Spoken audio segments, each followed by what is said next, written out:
حضرت ابو بکر صدیق رضی اللہ تعالیٰ عنہ خلیفہ اول ہیں، جانتے ہیں سب سے پہلے خلیفہ کون ہے؟ کون ہے بھائی؟ کون ہے بھائی؟ اللہ کے نبی صلی اللہ علیہ وسلم کے بعد سب سے اعلیٰ مقام کس کا ہے؟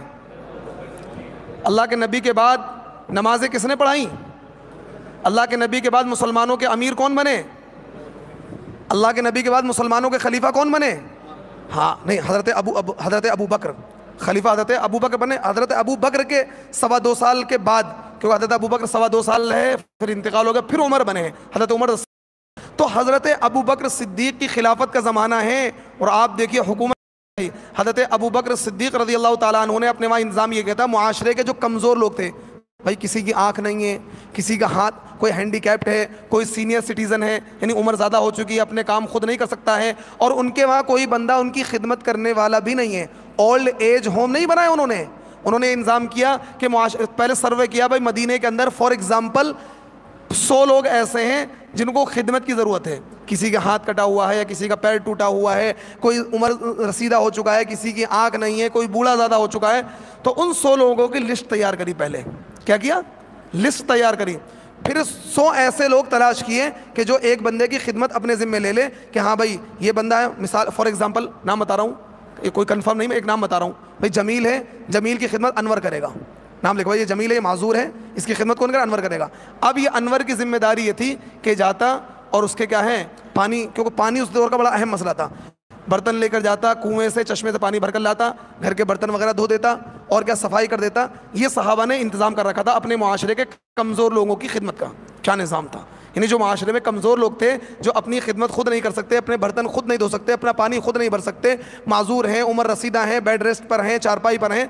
تو حضرت عمر رضی اللہ تعالیٰ نے ایک مرتبہ آئے حضرت ابو بکر کے وہاں، تو پرچہ دیکھا، اس میں کافی سارے نام تھے معذور لوگوں کے، کمزور لوگوں کے، سینئر سٹیزن لوگوں کے، اور سامنے ان بندوں کے نام لکھے ہوئے تھے جو ان کی خدمت کرتے ہیں۔ ایک نام ایک بوڑھی عورت کا نام تھا جس کے سامنے کسی بندے کا نام نہیں لکھا ہوا تھا کہ اس کی خدمت کون کرے گا یا کون کرتا ہے۔ تو حضرت عمر نے اس کا ایڈریس نوٹ کر لیا۔ کیا کیا؟ صحابہ جو عمل کرتے تھے بڑا چھپ کر کرتے تھے، اور ہم کیا کرتے ہیں؟ دکھا کے کرتے ہیں۔ ایسا کرتے تھے کہ بس ان کو بتاؤ اور اللہ کو بتاؤ۔ انہوں نے ایڈریس نوٹ کر لیا اور سوچا چپکے سے میں جایا کروں گا، روزانہ اس کا کام کر کے آیا کروں گا، اور میرا نام بھی کسی کو نہیں پتہ لگے گا۔ اب حضرت عمر فاروق رضی اللہ تعالیٰ نے اگلے دن صبح فجر کی نماز تھوڑی جلدی سے اس کا ایڈریس نوٹ کر کے اس گھر پہ پہنچے، کنڈی بجائے، اندر سے آواز، بیٹا کون؟ میں کہا السلام علیکم، میں عمر فاروق، میں آپ کی خدمت کرنے کے لیے آیا ہوں۔ تو انہوں نے جواب دیا اماں نے کہ بیٹا میری خدمت تو کوئی کرتا ہے اور کر کے چلا بھی گیا۔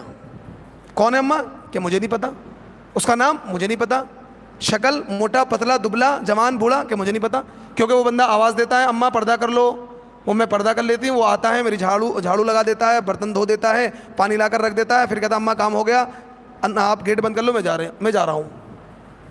حضرت عمر پریشان، کون بندہ ہے بھائی وہ؟ اتنا مخلص بندہ کون ہو سکتا ہے کہ جس نے اپنا نام بھی اس لسٹ میں نہیں لکھا اور کیا ہے وہ خدمت کر رہا ہے؟ عمر نے کہا اچھا بھائی میں چیک کروں گا، ایسے بندے سے تو میں ملنا چاہوں گا، کون سا بندہ وہ اتنا مخلص بندہ جو اس امت میں ایسے لوگ بھی پڑے ہوئے ہیں۔ حضرت عمر فاروق رضی اللہ تعالیٰ اس دن کیا ہے فجر سے پہلے ہی پہنچ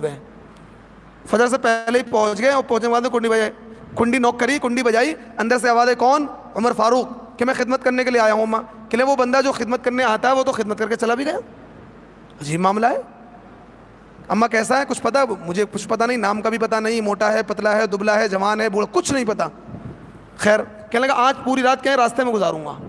آج عشاء پڑھ کے وہیں راستے میں بیٹھ گئے، اور بیٹھنے کے بعد میں دیکھتے رہے کہ کون آئے گا۔ جب رات چھا گئی، بالکل معاشرہ بالکل سائلنٹ ہو گیا، پورا مدینہ سو چکا تھا، حضرت ابو بکر ہلکے آہستہ قدموں کے ساتھ آ رہے ہیں، اور آنے کے بعد بالکل خاموشی کے ساتھ جب عمر وہاں سے گزرے تو عمر فاروق کون؟ من انت؟ تم کون؟ انہوں نے کہا انا ابو بکر، میں ابو بکر ہوں۔ ہوئے حضرت عمر نے کہا مجھے یقین تھا کہ یہ شخص ابو بکر ہی ہو سکتا ہے اور کوئی نہیں ہو سکتا۔ یہ شخص اے امیر المومنین، اس بوڑھی، اور امیر المومنین کا مطلب سمجھتے ہیں 11 لاکھ مربع میل پر حکومت تھی حضرت ابو بکر کی۔ کتنے؟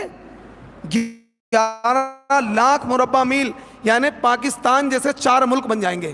پاکستان کا رقبہ 2.25 لاکھ مربع میل ہے، بنگلہ دیش کا جو مربع ہے 2.5 لاکھ مربع میل ہے، یعنی پاکستان جیسے تقریباً 4 ملک بن جائیں گے۔ اتنے بڑے خطے پر حضرت ابو بکر کی حکومت تھی، وزیر اعظم تھے، پرائم منسٹر تھے، امیر المومنین تھے، خلیفہ وقت تھے، اور وہ بندہ کیا کر رہا ہے؟ تصور کر سکتے ہیں؟ آج اگر کسی کہہ دیا بھائی ذرا مسجد میں جھاڑو لگا دینا، ذرا کسی بندے کسی مقتدی سے ہم کہتے ہیں بھائی ذرا آپ جھاڑو لگا دینا، ہاں امام صاحب نے انسلٹ کر دی، میں جھاڑو لگاؤں گا، جبکہ اللہ کے گھر میں بات کی جا رہی ہے۔ کیا کبھی ہم میں توفیق ہوتی ہے کہ ہم جھاڑو لگائیں مسجد میں؟ انسلٹ محسوس کریں گے۔ بہت اللہ کا ایک آدھ بندہ ایسا ہوگا جو اس بات کو فخر محسوس کرے گا، اے اللہ یہ تیری سعادت ہے کہ تو نے مجھ جیسے ناکاروں کو قبول کر لیا کہ میں مسجد میں جھاڑو لگا رہا ہوں۔ لیکن ایسے لوگ کم ملیں گے۔ وہ ابو بکر جن کے بارے میں اللہ کے نبی صلی اللہ علیہ وسلم ارشاد فرماتے ہیں ارحموا بامتی امتی ابو بکر، کہ میری امت میں سب سے زیادہ رحم کرنے والا، سب سے زیادہ نرم دل اگر کوئی ہے تو ابو بکر ہیں۔ وہ ابو بکر جس کے بارے میں نبی علیہ الصلوۃ والسلام ارشاد فرماتے ہیں کل قیامت کے دن اللہ تبارک و تعالی حضرت ابو بکر کے اعمال کو کیا ہے اللہ کے سامنے پیش کریں گے۔ اپنی امت میں سے اعمال سب کس کیا ہے، اپنی امت کے لوگوں میں سے اعمال کس کے پیش کریں گے؟ حضرت ابو بکر کے پیش کریں گے۔ اور اسی طریقے سے وہ ابو بکر کے بارے میں حضرت عمر یہ کہا کرتے تھے اے ابو بکر، کیا کہتے تھے؟ اے ابو بکر غار والی رات کی نیکی مجھے دے دو، جو رات تم نے غار میں گزاری تھی اللہ کے نبی کے ساتھ، کہ آپ کی ران تھی، نبی کا سر تھا، یعنی ایسا لگتا تھا کہ رحل پہ قرآن رکھا ہوا ہے۔ نبی کیا ہے؟ سمجھ لو قرآن ہے، مجسم قرآن ہے، اور حضرت ابو بکر رحل کی صورت میں کیا آپ کا سر مبارک حضرت ابو بکر کی ران پہ رکھا ہوا تھا، اور اس غار کے اندر سارے سوراخ ابو بکر نے بند کر دیے، ایک سوراخ رہ گیا جس سے خدشہ تھا کوئی سانپ یا موذی جانور نکل آئے، حضرت ابو بکر نے اپنے پیر کا انگوٹھا لگا لیا کہ میرے نبی کو کوئی تکلیف نہ ہو جائے۔ اب اس سوراخ سے ایک کیا زہریلا سانپ نکل رہا تھا، بار بار حضرت ابو بکر کو ڈس رہا تھا، کاٹ رہا تھا، ڈس رہا تھا، کاٹ رہا تھا، لیکن ابو بکر کیا ہے پیر کو نہیں ہٹا رہے تھے کہ اگر پیر کو ہٹاؤں گا یہ سانپ باہر نکل آئے گا، میرے نبی کو تکلیف ہوگی، اور ٹس سے مس نہیں ہو رہے تھے۔ جب تکلیف برداشت نہیں ہوئی، آنکھوں سے آنسو نکل پڑے، نبی کے رخسار مبارک پہ گرے، تو اللہ کے نبی بیدار ہوئے، کیا اے ابو بکر کیا ہے؟ تو اللہ کے نبی سے کہا یہ سانپ ہے جو مجھے ڈس رہا ہے یہ ابو بکر۔